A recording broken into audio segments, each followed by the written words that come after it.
Hello friend, आप सभी का स्वागत है आज की इस वीडियो में। आज की इस वीडियो में बिहार स्टेट एग्जाम 2025 के पेपर की एनालिसिस करने वाले हैं। 4 नवंबर 2025 का सेकंड शिफ्ट का पेपर हो चुका है। सेकंड शिफ्ट का पेपर 2 बजे से लेकर के 4:30 बजे तक कंडक्ट कराया गया था, जिसमें बिहार स्टेट का पेपर सेकेंड हुआ है। तो यहाँ पे शिक्षण कला और जीके के प्रश्न करने वाले हैं। तो स्टेट एग्जाम में पूछा गया सबसे पहला प्रश्न है, शिक्षण प्रक्रिया का अंतिम चरण कौन सा है। तो यहाँ पे इसका राइट आंसर हो जाएगा, जो देखिए शिक्षण प्रक्रिया होती है उसमें बिल्कुल अंतिम जो चरण होता है वह मूल्यांकन का रहता है। तो यहाँ पे डी वाला बिल्कुल राइट आंसर हो जाएगा। इसके बाद अगला प्रश्न है कि शिक्षण के 3 घटक कौन कौन से हैं। तो यहाँ पे इसका राइट आंसर हो जाएगा, शिक्षक के जो यहाँ पे 3 घटक हैं, घटक में देखेंगे शिक्षक, छात्र, विषय वस्तु आती है। तो यहाँ पर आपका ऑप्शन नंबर जो बी वाला दिया गया, बी वाला बिल्कुल राइट आंसर होगा। इसके बाद अगला है कि शिक्षण का प्रमुख उद्देश्य क्या है। यह प्रश्न देखेंगे बिहार स्टेट एग्जाम में बहुत सारी शिफ्ट में पूछा गया, प्रीवियस ईयर पेपर में पूछा गया, आगे भी रिपीट होगा। तो यहाँ पे इसका राइट आंसर हो जाएगा, शिक्षण का यहाँ पे देखेंगे दिया गया मुख्य उद्देश्य क्या है। तो यहाँ पे क्या हो जाएगा आपका, यहाँ से हो जाएगा आचरण परिवर्तन हो जाएगा। जो आपका ऑप्शन नंबर बी वाला है, बी वाला बिल्कुल राइट आंसर हो जाएगा। आप जानते हैं कि शिक्षण का जो प्रमुख उद्देश्य होता है वह व्यवहार में परिवर्तन होता है। व्यवहार में परिवर्तन मतलब आचरण परिवर्तन। तो बी वाला क्या है, राइट आंसर है। अगला है कि शिक्षण का हृदय किसे कहा जाता है। तो यहाँ पे इसका राइट आंसर हो जाएगा शिक्षक को। शिक्षण का जो हृदय है वह शिक्षक को कहा जाता है। तो यहाँ पे ये वाला बिल्कुल राइट आंसर हो जाएगा। अगला है कि ब्लूम के अनुसार संज्ञानात्मक क्षेत्र की सर्वोच्च अवस्था क्या है। तो यहाँ पे इसका राइट आंसर हो जाएगा मूल्यांकन है। ऑप्शन नंबर जो डी वाला दिया गया है, डी वाला राइट आंसर है। अगला प्रश्न आपके सामने कि बालक के सर्वांगीण विकास के लिए कौन सा शिक्षण आवश्यक है। तो यहाँ पे इसका राइट आंसर हो जाएगा, जो आपका क्रियात्मक यहाँ पर होता है, क्रियात्मक शिक्षण होता है, यह देखेंगे बालक का इससे क्या होगा, सर्वांगीण विकास होगा। तो बी वाला बिल्कुल राइट आंसर हो जाएगा। इसके बाद नेक्स्ट है आपका कि शिक्षण एक सामाजिक प्रक्रिया, यह कथन किसने दिया। तो यहाँ पे इसका राइट आंसर हो जाएगा, यह जॉन डीबी का कथन है। जॉन डीबी ने कहा था कि जो शिक्षण है वह एक सामाजिक प्रक्रिया है। तो यहाँ पे ये वाला बिल्कुल राइट आंसर होगा। अगला है कि निदानात्मक परीक्षा का उद्देश्य है। तो यहाँ पे इसका राइट आंसर हो जाएगा, छात्र की कठिनाइयों की पहचान करना है। बी वाला बिल्कुल राइट आंसर हो जाएगा। अगला है कि शिक्षण के कितने स्तर होते हैं। तो शिक्षण के यहाँ पे 3 स्तर होते हैं, याद रखेंगे शिक्षण के 3 स्तर हैं। तो यहाँ पे क्या होगा, आपका ऑप्शन नंबर बी वाला बिल्कुल राइट आंसर हो जाएगा। इसके बाद नेक्स्ट है कि शिक्षा का सर्वोत्तम माध्यम कौन सा है। तो यहाँ पे इसका राइट आंसर हो जाएगा अनुभव। अनुभव से देखेंगे सबसे ज़्यादा आप लोग यहाँ पे क्या करते हैं, सीखते हैं। तो यहाँ पे क्या है, डी वाला बिल्कुल राइट आंसर हो जाएगा। इसके बाद नेक्स्ट आपका है कि शिक्षण 2 तरफा प्रक्रिया, यह इस कथन का अर्थ क्या है। तो यहाँ पे इसका राइट आंसर हो जाएगा, शिक्षण 2 तरफा प्रक्रिया, इसका मतलब है कि इसमें जो छात्र रहते हैं और जो यहाँ पे अध्यापक रहते हैं या जो आपके शिक्षक हैं, टीचर हैं, वह दोनों के दोनों लोग क्या रहते हैं, सक्रिय रहते हैं। तो यहाँ पे क्या हो जाएगा, दोनों सक्रिय रहते हैं। तो सी वाला बिल्कुल राइट आंसर हो जाएगा। सी वाला राइट आंसर है। अगला प्रश्न आपके सामने की शिक्षण अधिगम प्रक्रिया में जो फीडबैक का कार्य क्या है। तो इसको आप लोग जानते ही हैं कि त्रुटियों का सुधार करने के लिए फीडबैक होता है। तो बी वाला बिल्कुल राइट आंसर हो जाएगा। अगला है कि अच्छा शिक्षक कौन है। तो यहाँ पे इसका राइट आंसर हो जाएगा, जो बच्चों को प्रेम करे वह क्या है, अच्छा शिक्षक है। तो यहाँ पे बी वाला बिल्कुल राइट आंसर हो जाएगा। इसके बाद नेक्स्ट है कि सीखने के लिए प्रेरणा आवश्यक है, यह सिद्धांत किससे संबंधित है। तो यहाँ पे इसका राइट आंसर हो जाएगा अधिगम सिद्धांत से। ऑप्शन नंबर जो ई वाला दिया गया यह बिल्कुल राइट आंसर है। अगला है कि अधिगम का अस्थायी प्रभाव किससे पड़ता है। तो यहाँ पे इसका राइट आंसर हो जाएगा, यहाँ से क्रिया द्वारा हो जाएगा। ऑप्शन नंबर जो सी वाला है, सी वाला बिल्कुल राइट आंसर होगा। इसके बाद नेक्स्ट है कि चाइल्ड सेंटर्ड एजुकेशन का अर्थ है। तो यहाँ पे इसका राइट आंसर हो जाएगा, आप लोग जानते हैं चाइल्ड सेंटर्ड यहाँ पे एजुकेशन दिया गया, बाल केंद्रीय शिक्षा, बालक केंद्रीय शिक्षा। तो यहाँ पे सी वाला बिल्कुल क्या होगा, राइट आंसर हो जाएगा। अगला है कि शिक्षण का प्रथम चरण क्या है। तो यहाँ पे इसका राइट आंसर हो जाएगा, यह प्रेरणा है, याद रख लेंगे प्रेरणा है। ऑप्शन नंबर ए वाला बिल्कुल राइट आंसर है। शिक्षण की सफलता का आधार क्या है। तो यहाँ पे इसका राइट आंसर हो जाएगा, यहाँ से शिक्षण की सफलता का आधार क्या है। तो ये छात्र की स्मरण शक्ति से यहाँ पे होगा। तो यहाँ पे डी वाला बिल्कुल राइट आंसर है कि बच्चे कितना सीखे हैं, क्या उनको याद है। तो डी वाला राइट आंसर है। अनुभवात्मक अधिगम किसने प्रतिपादित किया। तो यहाँ पे इसका राइट आंसर हो जाएगा, यहाँ से हो जाएगा कोलम ने हो जाएगा। तो यहाँ पे ये वाला बिल्कुल राइट आंसर होगा। इसके बाद नेक्स्ट आपका है कि शिक्षक की सफलता निर्भर करती है। तो यहाँ पे इसका राइट आंसर हो जाएगा, देखिए जो शिक्षक की सफलता है उसके ज्ञान पर, उसके व्यवहार पर और उसके व्यवहार पर, यह तीनों पर निर्भर करती है। तो यहाँ पे क्या होगा, उपरोक्त सभी, डी वाला बिल्कुल राइट आंसर हो जाएगा। बिहार स्टेट एग्जाम में देखेंगे बहुत सारे ऐसे प्रश्न पूछे जा रहे हैं जिसमें उपरोक्त सभी आ रहा है। इसके बाद नेक्स्ट आपका है कि यहाँ पे कि शिक्षण योजना बनाते समय सबसे पहले क्या तय किया जाता है।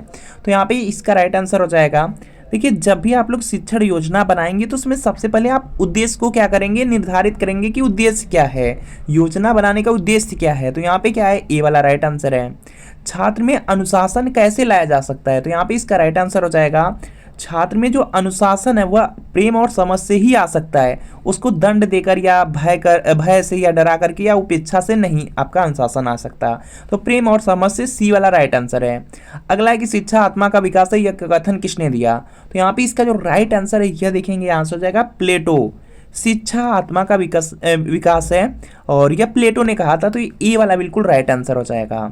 अगला प्रश्न आपके सामने है कि बालक के अधिगम में सबसे बड़ी बाधा क्या है, बालक के सीखने में सबसे बड़ी बाधा क्या है। तो यहाँ पे इसका राइट आंसर हो जाएगा ध्यान का अभाव। अगर बच्चा ध्यान नहीं दे रहा है तो वह यहाँ पे कुछ भी नहीं सीख पाएगा, वो उसके सीखने में क्या होगी, बाधा होगी। तो यहाँ पे बी वाला बिल्कुल राइट आंसर होगा। अगला एक शिक्षण सामग्री का चयन किस आधार पर किया जाता है। तो यहाँ पे इसका राइट आंसर हो जाएगा, देखिए जब भी शिक्षण सामग्री का चयन करेंगे तो उस समय क्या होगा, जो छात्र होंगे छात्र की आवश्यकता देखेंगे कि छात्र को किस चीज़ की आवश्यकता है, उसी अकॉर्डिंग शिक्षण सामग्री हम लाएंगे और उसका प्रयोग करेंगे। तो बी वाला क्या होगा, बिल्कुल राइट आंसर है। अगला प्रश्न है कि शिक्षण पद्धति का चयन किस पर निर्भर करता है। तो यहाँ पे इसका राइट आंसर हो जाएगा यहाँ से विषय की प्रकृति, जिस तरह की सब्जेक्ट को आप पढ़ाएंगे उसी के अकॉर्डिंग यहाँ पे जो शिक्षण पद्धति होती है या विधि होती है उसका चयन करेंगे। कक्षा के आकार पर, जिस यहाँ पे कक्षा का आकार देखेंगे कि उसमें कितने बच्चे हैं उसी के अकॉर्डिंग शिक्षण विधि का प्रयोग किया जाता है। छात्र की क्षमता पर, छात्र क्या सीख सकते हैं क्या नहीं सीख सकते, उनका लेवल क्या है, सब कुछ देखने के बाद यहाँ पे जो शिक्षण पद्धति होती है उसका चयन करना होता है। तो यहाँ पे क्या होगा, उपरोक्त सभी, डी वाला बिल्कुल राइट आंसर है। अगला प्रश्न आपके सामने की प्रश्न पूछने का मुख्य उद्देश्य क्या है। तो यहाँ पे इसका राइट आंसर हो जाएगा छात्र की सक्रियता बढ़ाना। जैसे ही टीचर यहाँ पे कोई भी प्रश्न बच्चों से करते हैं छात्र क्या हो जाते हैं, सक्रिय हो जाते हैं, तुरंत सक्रिय होते हैं। तो यहाँ पे क्या है, बी वाला बिल्कुल राइट आंसर हो जाएगा। छात्र की सक्रियता बढ़ाने के लिए बीच बीच में प्रश्न या हमेशा यहाँ पे जो प्रश्न है वो पूछने ही चाहिए। इसके बाद नेक्स्ट आपका है कि सीखना एक आजीवन प्रक्रिया है, यह किसका कथन है। तो यहाँ पे इसका जो राइट आंसर है ये देखेंगे हो जाएगा, ड्यू ने कहा था कि जो सीखना है वह आपके आजीवन चलने वाली प्रक्रिया, आजीवन प्रक्रिया है। तो ये वाला राइट आंसर है, डी बी ने कहा था। अध्यापन की प्रभावशीलता बढ़ाने के लिए क्या आवश्यक है। तो यहाँ पे इसका राइट आंसर हो जाएगा संवाद। संवाद का मतलब होता है कि बातचीत। तो यहाँ पे क्या होगा, बी वाला बिल्कुल राइट आंसर हो जाएगा। इसके बाद नेक्स्ट है कि शिक्षक की सबसे बड़ी विशेषता क्या है। तो यहाँ पे इसका राइट आंसर हो जाएगा सहानुभूति। सहानुभूति याद रखेंगे, बी वाला बिल्कुल यहाँ पे क्या है, राइट आंसर है। पाल वंश की स्थापना किसने की थी।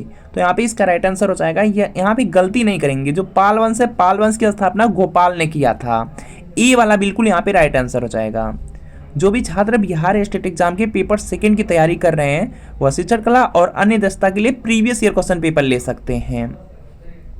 और क्योंकि देखिए जो बिहार स्टेट एग्जाम है उसमें 150 प्रश्न पूछा जा रहा है, 100 नंबर आपके सब्जेक्ट से, 50 नंबर शिक्षण कला और अन्य दक्षता से। और यहाँ पे शिक्षण कला और अन्य दक्षता के आपके सभी सब्जेक्ट के पेपर मिलने वाले हैं। 2019 का, 20 का, 23 का, 24 का पेपर मिलेगा।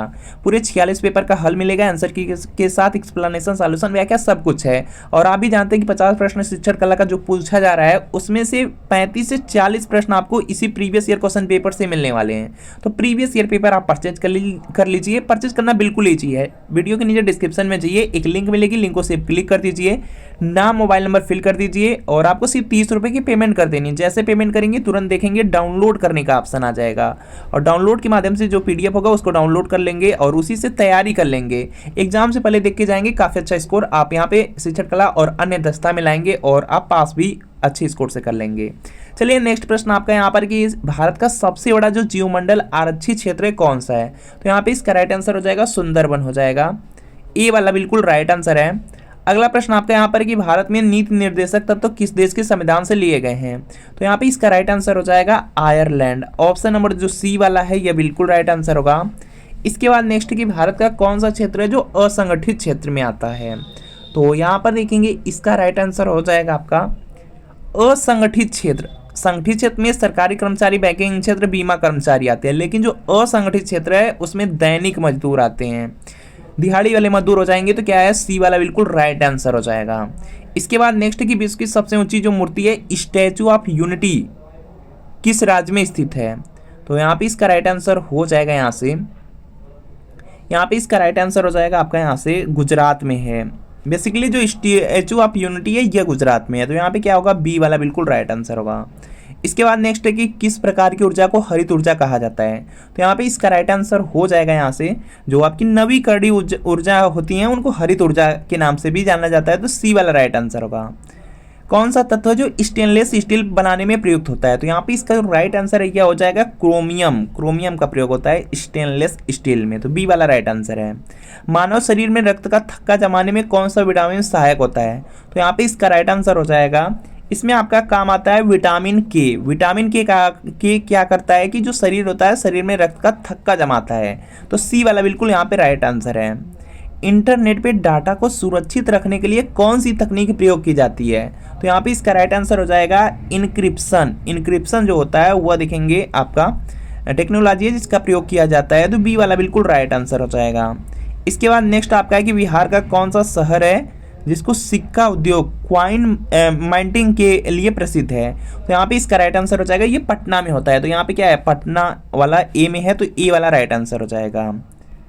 तो यहाँ पे जो आपका शिक्षण कला और अन्य दस्ता के लिए प्रीवियस ईयर क्वेश्चन पेपर है इसको ले करके एक बार आप लोग जरूर पढ़ लीजिए, और इसमें 2019, 20, 23, 24 का प्रीवियस ईयर पेपर पूरे 46 पेपर का हल मिलेगा, आंसर की के साथ एक्सप्लेनेशन सॉल्यूशन सब कुछ है, सभी सब्जेक्ट हैं। तो वीडियो के नीचे डिस्क्रिप्शन में लिंक है, लिंक को क्लिक कीजिए, नाम मोबाइल नंबर फिल करके सिर्फ 30 रुपये का पेमेंट करना है। जैसे पेमेंट करेंगे तुरंत प्रीवियस ईयर पेपर का जो PDF होगा डाउनलोड हो जाएगा, तो इसको डाउनलोड